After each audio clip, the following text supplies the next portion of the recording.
जी students, इसी तरह हमारे पास जो नेक्स्ट एग्जांपल है वो 17.3 है और इस 17.3 में जो आपके एक्सटेंडेड लेसन प्लान है उसमें भी 17.3 है। इसका ऑर्डर जो है वो अगर मैं आपको हाईलाइट करूं तो इसका ऑर्डर जो आ रहा है ये भी सेम है और ये 4x4 की फॉर्म में है। 4 रोज और 4 कॉलम्स अपीयर हो रहे हैं। यही एग्जांपल हमने एग्जांपल नंबर 17.1 भी की थी जिसमें नंबर ऑफ रोज और नंबर ऑफ कॉलम्स जो है वो बराबर हो। 17.4 जो है वो हमारे पास एक ऐसी एग्जांपल है जिसमें नंबर ऑफ रोज और नंबर ऑफ कॉलम्स बराबर नहीं है। ऑल दो हमने एक एग्जांपल 17.2 की है जिसपे नंबर ऑफ रोज और नंबर ऑफ कॉलम्स बराबर नहीं है, स्क्वायर नहीं है। लेकिन 17.2 और 17.4 एग्जांपल में फर्क ये है कि 17.2 एग्जांपल में नंबर ऑफ रोज ज्यादा थी और नंबर ऑफ कॉलम्स कम थे, जबकि 17.4 एग्जांपल में नंबर ऑफ कॉलम्स ज्यादा हैं और नंबर ऑफ रोज जो है वो कम है। सो 17.3 जो है एक सिंपल स्क्वायर की फॉर्म में गिवन है, ये आपके एक्सटेंडेड लेसन प्लान में गिवन है। बिल्कुल उसी तरह हमने ए को एचलॉन फॉर्म बनाई जो आखिर में हमारे पास यू कहलाएगी और साथ साथ हमने एल को फिलअप कर दिया तो हमारे पास जो है वो रिजल्टेंट की फॉर्म में आ जाएगा। 17.4 एग्जांपल जैसे कि मैंने पहले आपको बताया था, मैं इसको हाईलाइट करूं। So find L U factorization और decomposition of a given matrix A. और गिवन मैट्रिक्स हमारे पास क्या है कि इसमें first row, second row, third row, fourth row. Similarly, first column, second column, third column, fourth column, fifth column. So इसका मतलब है कि यहाँ पे अब इसका जो ऑर्डर है वो 4x5 है। ऑर्डर ऑफ अ मैट्रिक्स आपको अच्छी तरह जो है वो समझाई गई थी। सो 4x5। अब इसमें जो एल मैट्रिक्स हम कंसिडर करेंगे उसका ऑर्डर जो होगा वो 4x4 होगा। क्यों?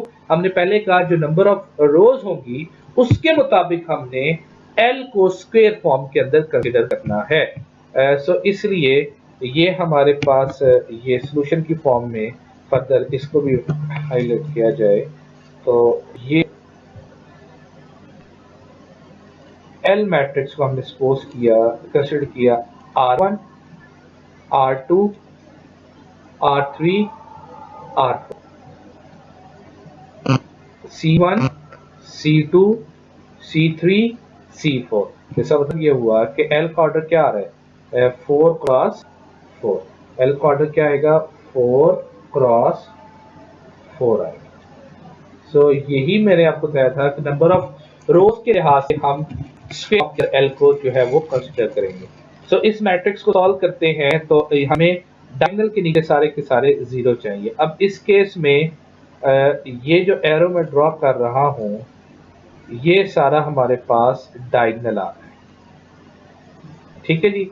और इसका मतलब ये हुआ कि ये हमारे पास जो डायगोनल है इसके नीचे जो जीरो बनेंगे वो हमने इस फॉर्म के अंदर ये जीरो बनाने हैं, ये और सिमिलरली ये। सो फर्स्ट ऑफ ऑल क्या करेंगे, इस 2 को हमने 1 करना है। सो 2 को 1 करने के लिए हमने R1 को डिवाइड करें 2 के साथ, सो ये 1 हो जाएगा। सो ये 1 आ गया और पहला हमारे पास 1/2 R1 आ गया और यहाँ पे L की पहली एंट्री जो है फिलअप होगी 2 की फॉर्म। अब इसके मुताबिक इन तीनों ने जीरो होना है तो +4 के साथ मल्टीप्लाई करें R1 को और ऐड कर दें R2 के साथ, ये जीरो हो जाएगा। -2 को मल्टीप्लाई करें R1 के साथ और ऐड कर दें R3 के साथ, ये जीरो हो जाएगा। और इसी तरह R1 को +6 के साथ मल्टीप्लाई करें और R4 के साथ ऐड कर दें तो ये पिवट ये पॉइंट जो है वो कंपोनेंट जो है वो जीरो हो जाएगा इस पिवट के लिहाज से। सो ये तीनों हमारे पास जीरो हो गए। अब -4 का नेगेटिव हमारे सॉरी 4 के साथ हमने मल्टीप्लाई किया था तो 4 का नेगेटिव हमारे पास -4, हमने इसको फिलअप कर लिया। और इसी तरह -2 से हमने मल्टीप्लाई किया था तो -2 का नेगेटिव +2, इसको हमने फिलअप कर लिया। और 6 के साथ हमने मल्टीप्लाई किया था तो 6 का नेगेटिव -6 हमने ये फिलअप कर लिया। अब जो नेक्स्ट हमारे पास डायगोनल एंट्री आ रही है वो यहाँ पे ये पिवट हमारे पास 3 आ रहा है। अब इसको हमने 1 बनाना है, तो 1 बनाने के लिए हम 3 से इसे डिवाइड करें, तो डिवाइड करने के बाद यहाँ पे ये हमारे पास 1 बन जाएगा R2 में। सो R2 में जब 1 बनेगा तो इसके मुताबिक फिर हम इसके नीचे ये दोनों जो है वो 0 बनाएंगे। सो हमें सबसे पहले अब ये 1/3 रेसिप्रोकल 3 ये हमने फिलअप कर दिया L के अंदर। अब ये दो कंपोनेंट्स जो है ये फिलअप होने हैं। सो मुझे नजर आ रहा है कि R2 को पॉजिटिव 9 के साथ मल्टीप्लाई किया जाए और R3 के साथ ऐड कर दिया जाए तो ये 0 हो जाएगा, और इसी तरह -12 के साथ मल्टीप्लाई किया जाए R2 को और R4 के साथ ऐड कर दिया जाए तो यहाँ पे 0 हो जाएगा। सो ये दोनों 0 हो गए। ये 9 के साथ हमने मल्टीप्लाई किया था तो 9 का नेगेटिव -9 ये हमने लिख दिया, और इसी तरह -12 के साथ मल्टीप्लाई किया था तो इसका नेगेटिव +12 ये हमने लिख दिया। सो अब ये वाले कंपोनेंट हमारे पास फिलअप हो गए। अब नेक्स्ट जो है नेक्स्ट एंट्री हमारे पास, जैसे कि मैंने पहले बताया था कि हमारे पास जो एंट्रीज आ रही हैं डायगोनल में वो ये वाली एंट्री है। अब यहाँ पे ऑलरेडी एक 0 अपीयर हो रहा है, पिवट नॉन जीरो होना चाहिए। सो यहाँ पे 1 जो हमने लोअर मैट्रिक्स के अंदर कंसिडर किया हुआ था ये 1 एज इट इज रहा, और ये साथ इसका ये वाला पॉइंट भी 0 जो है वो फिलअप हो गया। अब क्या ये जो है मैट्रिक्स ये हमारे पास इसमें जो फर्दर आ रहा है नेक्स्ट, अगर आप इसका ये इसी को ये डायगोनल एंट्रीज 4 के साथ डिवाइड करने के बाद अगर मैं यहाँ पे ड्रॉ करूँ, सो ये डायगोनल एंट्रीज थी, इसको हमने 1 बनाना था, तो हमने 4 से डिवाइड कर दिया तो ये 1 हमारे पास डायगोनल एंट्रीज आ गई। सो यही हमारे पास ये 4 जो है रेसिप्रोकल आ गया जो यहाँ पे हमने ये लिखा था। ठीक है जी। सो ये हमारे पास फिर अब ये जो आ रही है हमारे पास मैट्रिक्स, अब ये डायगोनल के नीचे सारे के सारे जो है वो 0 है। ये u आ गया, ये हमारे पास u आ गया, और ये हमारे पास l अपीयर हो गया, और इसको हमने फिर in term of 10 a is equal to L U is equal to l जो and this is u। So students ये हमारे पास एल यू फैक्टराइजेशन थी। इसी एल यू फैक्टराइजेशन से के लिहाज से हम सिस्टम को भी सॉल्व करते हैं। सिस्टम को सॉल्व करने के लिए हमने मुख्तलिफ जो है वो तरीके पहले पढ़े थे, जिसको हम नेक्स्ट एग्जाम्पल के तौर पे कंसिडर करते हैं। नेक्स्ट हमारा टॉपिक स्लाइड भी यही है, solution of a linear system using L U factorisation. अब अगर आपको याद हो तो हमने जो है हमने पढ़ा था कि हम सिस्टम ऑफ लीनियर इक्वेशन को मुख्तलिफ तरीकों से सॉल्व कर सकते हैं। सिस्टम ऑफ लीनियर इक्वेशन हमारे पास किस किस्म की फॉर्म में गिवन है, ए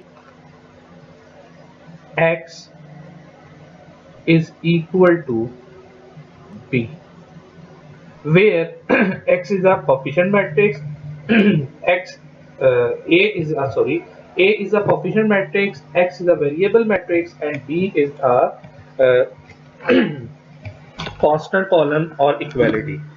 अब इसको सॉल्व करने के लिए हमने एचलॉन फॉर्म को भी पढ़ा, हमने इसको सॉल्व करने के लिए रिड्यूस्ड एचलॉन फॉर्म को भी पढ़ा, जिसको हम कह सकते हैं कि गॉस एलिमिनेशन, और इसी तरह गॉस जॉर्डन एलिमिनेशन मेथड को भी पढ़ा, और इसी तरह हम इस सिस्टम को इनवर्स के लिहाज से भी सॉल्व कर सकते हैं। लेकिन x is equal to a inverse into b, हमने ये भी जो है वो इसको इसकी एग्जांपल भी हमारा पूरा टॉपिक था, हमने जिसमें इसके x की वैल्यूज को फाइंड आउट किया था a इनवर्स b, जिसमें हम डिटरमिनेंट के जरिए a इनवर्स जो है वो बाय फाइंडिंग द एडजॉइंट और by finding the row operations हम फाइंड आउट करते हैं, और इसी तरह x की वैल्यूज को हम क्रैब रूल्स के जरिए भी फाइंड आउट कर सकते हैं। लेकिन यहाँ पे हम a को लिखेंगे इन टर्म ऑफ LU। क्यों? क्योंकि हमने ये कहा कि A डिकम्पोज हो सकता है इन टर्म ऑफ LU, तो LU x is equal to B। LU x is equal to B। अब इसी LU x is equal to B में हमने फाइंड आउट करनी है इन तमाम x की वैल्यूज को। LU किस तरह बनाते हैं इसको अभी हमने फाइंड आउट कर दिया। जब L भी हमारे पास मैट्रिक्स गिवन होगा, U भी एक मैट्रिक्स गिवन होगा, X की वैल्यूज को हमने फाइंड आउट करना होगा और B भी हमारे पास गिवन होगा। इन चीजों को हम डिस्कस करेंगे फर्दर एग्जांपल्स में, और इसके एल्गोरिथम को कैसे लिखेंगे इसको हम फर्दर डिस्कस करेंगे। सो इस तरह ये हमारे पास solution of linear system using LU factorization आ जाएगा।